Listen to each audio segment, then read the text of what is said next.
रजा खान और मैं हूँ पाकिस्तान। लोगों को मारा जा रहा है और किसी का पता नहीं लग रहा कि ये कौन है। ऐसा नहीं है कि एक हो, दो हो, तीन हो, बल्कि अभी तक दर्जन से ऊपर लोगों को उड़ाया जा चुका है डिफरेंट सिटीज में, डिफरेंट प्रोविंसेस में पाकिस्तान की। और आज भी जी ये लश्कर तोयबा का अदनान अहमद नाम बताया जा रहा है, जिसको के अननोन गनमैन ने कराची में गोली मार के हलाक कर दिया है। अब बहुत से लोगों को हैरत हो रही है कि आखिर ये पाकिस्तान में हो क्या रहा है, आखिर ये कर कौन रहा है। अगर अननोन गनमैन कर रहा है और कोई ऐसा आदमी कर रहा है, करवा रहा है, जिसका किसी को पता नहीं, तो पाकिस्तान की एजेंसीज क्या कर रही है? वो नंबर वन एजेंसी और जिनका कहना ये है कि जी हम पूरी दुनिया में हमारे जैसा कोई नहीं। तो फिर ये इस अननोन गनमैन जो आ रहे हैं और मार मार के जा रहे हैं, इनको क्यों पकड़ नहीं पा रहे? इससे आपको याद होगा कि काफी पहले भी जो है वो हिलरी क्लिंटन ने भी कहा था कि जी आप अपने बैकयार्ड में अगर सांप पालेंगे तो वो आपको ही डसेंगे। और आज लगता है कि पाकिस्तान को ये बात अब जाके समझ में आई है और उन्होंने अपना बैकयार्ड जो है उसको उसकी सफाई शुरू कर दी। और ना सिर्फ ये कि सफाई शुरू कर दी है, बल्कि पूरे जोरों शोर से वीक में 4 से 5 लोग जो हैं वो मारे जा रहे हैं। और अभी तक एजेंसीज खामोश है, पाकिस्तान की ISI खामोश है, पाकिस्तान की गवर्नमेंट कोई बात नहीं कर रही, पाकिस्तान का मीडिया इसमें एकदम चुप है। पाकिस्तान का मीडिया यानी कि जो मेन टीवी चैनल्स हैं, और ये बात हमें पता लगती है सिर्फ सोशल मीडिया के जरिए या फिर ये कि यूट्यूब चैनल्स पे लोग बात कर लेते हैं। आखिर इतनी खामोशी किस बात की? कोई पॉलिटिशियन उठ के बात नहीं कर रहा, कोई एजेंसी का आदमी बात नहीं कर रहा, कोई आर्मी ऑफिसर स्टेटमेंट नहीं दे रहा, और ना ही किसी किस्म का कोई हमने देखा कि कोई डिबेट हो रही हो या कोई टॉक शो हो रहा हो। कि भारत की तरफ से एक ऑपरेशन जो कि कनाडा में या अमेरिका में जिसका शोर था, वो पाकिस्तान में स्टिल इट्स गोइंग ऑन। आज सुनने में आया है कि एक लश्कर तैयबा के एक शख्स थे, he is considered one of the close person of Hafiz Saeed. उनको कराची पाकिस्तान की और बात करेंगे हम नाम मालूम लोगों की। जी हाँ, अननोन गनमैन, उनके कारनामे अभी तक चल रहे हैं। एक एक करके लोगों को मारा जा रहा है और किसी का पता नहीं लग रहा कि ये कौन है, और आके मार के चला जाता है।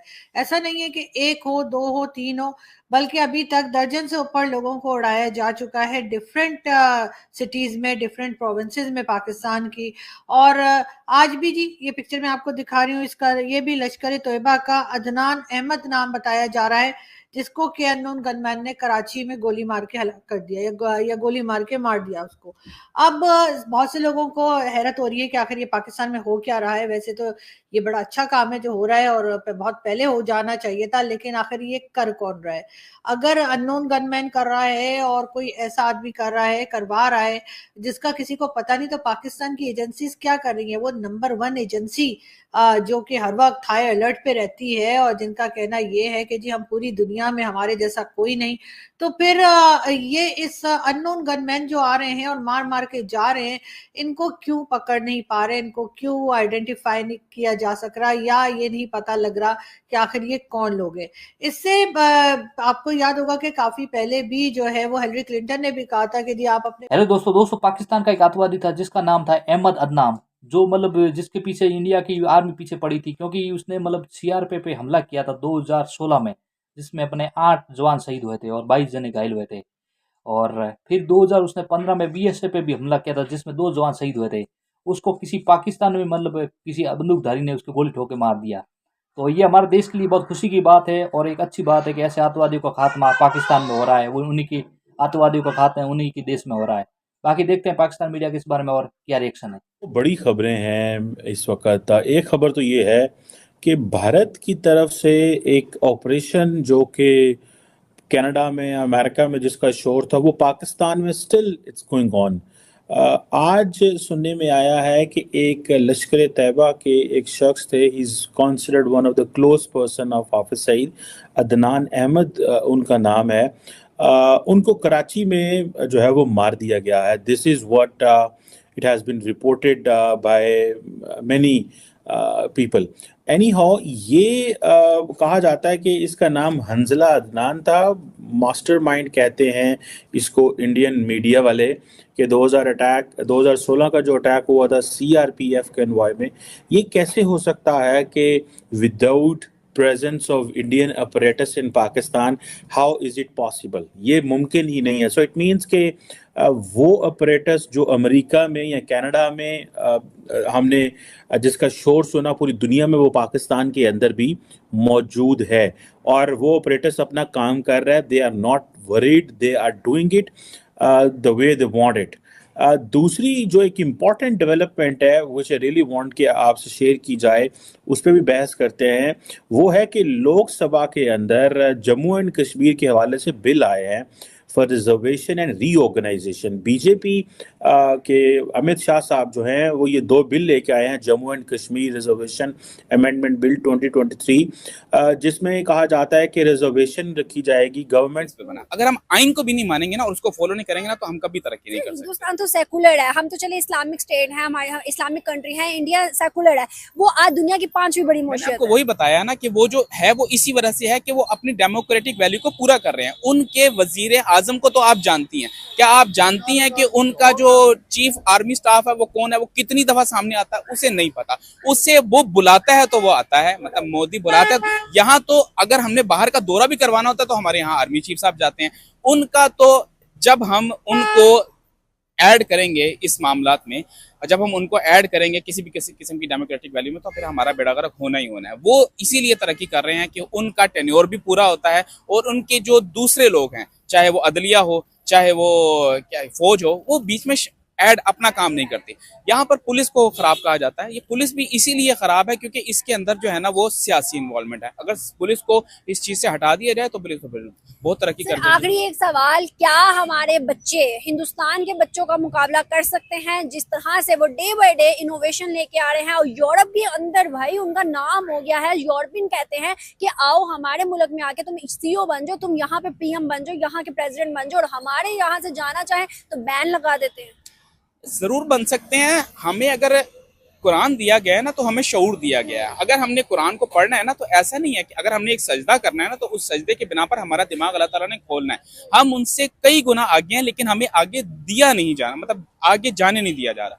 जिस दिन हमें हमारी डेमोक्रेटिक वैल्यूज पता लग जाएंगे ना, जिस दिन हमें पता लग जाएगा कि हमारी वोट की ताकत क्या है, जिस दिन हमें इस बात का अंदाजा हो जाएगा कि हम अपना जो आम जो जाने वाला बंदा है ना वो पढ़ा लिखा होगा, चाहे वो कोई भी काम करे, इवन के वो अगर फर्ज किया कोई जो है ना वो चूड़ा भी समझ ले के, मैं लफ्ज नहीं बोलना चाहता, लेकिन अगर चूड़ा भी है ना, लेकिन अगर वो पढ़ा लिखा है ना, उसे पता है ना कि मैंने सफाई करनी है तो मैंने क्यों करनी है, उस दिन हमारा मुल्क जो है ना वो, ये लोग कुछ भी नहीं है. हम इनसे कई गुना आगे हैं.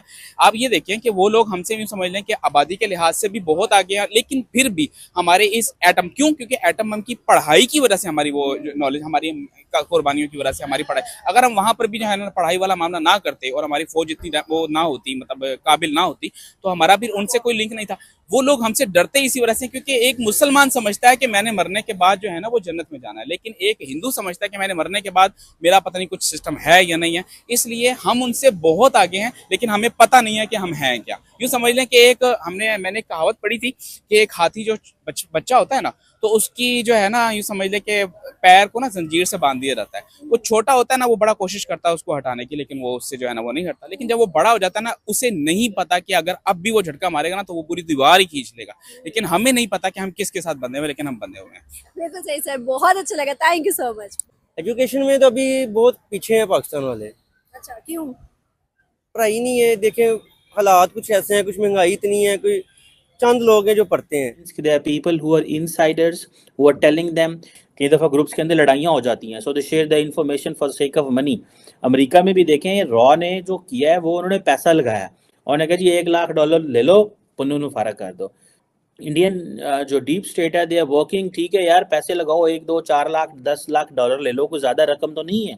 $1 million is not a money for a state. Pakistan के हिसाब से वो 30 करोड़ रुपया, 30 करोड़ रुपए की क्या वैल्यू, एक प्लॉट है. But the damage, the terror you create, उसकी जो वैल्यू है वो बहुत ज्यादा है. नहीं, देखें इसमें ये है कि आपकी जो गवर्नमेंट है वो स्टेबल होनी चाहिए. इंडिया में उनकी जो पॉलिटिक्स है वो बहुत अच्छा है, वो एक चीज को लेके चल रहे हैं वहाँ पे, लेकिन एक्चुअली यहाँ पे हमारे यहाँ एक चीज की कमी है, वो है लीडरशिप. अगर हमें यहाँ पे एक ऑनेस्ट लीडरशिप मिल जाती है, हमारे पास उनसे ज्यादा सोर्सेज हैं, हमारे पास उनसे ज्यादा जो माइंड है, सब कुछ है. बेसिकली इंसान मोदी अच्छा नहीं है, उसका विजन अच्छा नहीं है, मुस्लिम के लिए अच्छा नहीं है, वो लेकिन बात वही पे उनके थिंक टैंक्स अच्छे हैं, उनकी पॉलिसीज अच्छी हैं, उनकी सफारतकारी अच्छी है। ये चीज है जो इंडिया को आगे लेके जा रही है। ट्रिपल तलाक उसने बैन करी, हलाला उसने एक्शन देखा कैसे पाकिस्तानी मीडिया चिल्ला रही है उसके आतंकवादी को मार रहे हैं कोई बंदूकधारी आके पाकिस्तान में आके। ये तो मतलब अच्छा हुआ कि जो हम नहीं कर पा रहे हो कोई दूसरा हमारे लिए काम कर रहा है, क्योंकि इसने मतलब इस आतंकवादी ने मतलब इंडिया के सीआरपीएफ पे हमला किया था जिसमें 8 अपने जवान को शहीद कर दिया था और 22 जनों को घायल कर दिया था। ऐसे आतंकवादियों के पीछे इंडिया की पुलिस, इंडिया की आर्मी काफ़ी टाइम से पड़ी हुई है, लेकिन ये हाथ में नहीं आ रहा है। लेकिन किसी बंदूकधारी जो पाकिस्तान का ही रहने वाला है मतलब वही उसको टपका रहे हैं। तो ये तो अच्छी बात है कि आतंकवादियों को हमारे हाथ से खात्मा नहीं हो रहा, लेकिन कोई ना कोई इनको टपकाने पे लगा है। कहते हैं कि बाप बाप के ऊपर क्या नहीं है, दादे के ऊपर कोई ना कोई दादा बड़ा दादा होता ही होता है। तो इनके साथ भी कुछ ना कुछ ऐसा हो गया है। अच्छी बात है कैसे मर रहे हैं इन आतंकवादियों को और मानना चाहिए। बाकी बाकी दोस्तों इस वीडियो में इतना ही। अगर वीडियो पसंद है वीडियो को लाइक करो और हमारे चैनल को सब्सक्राइब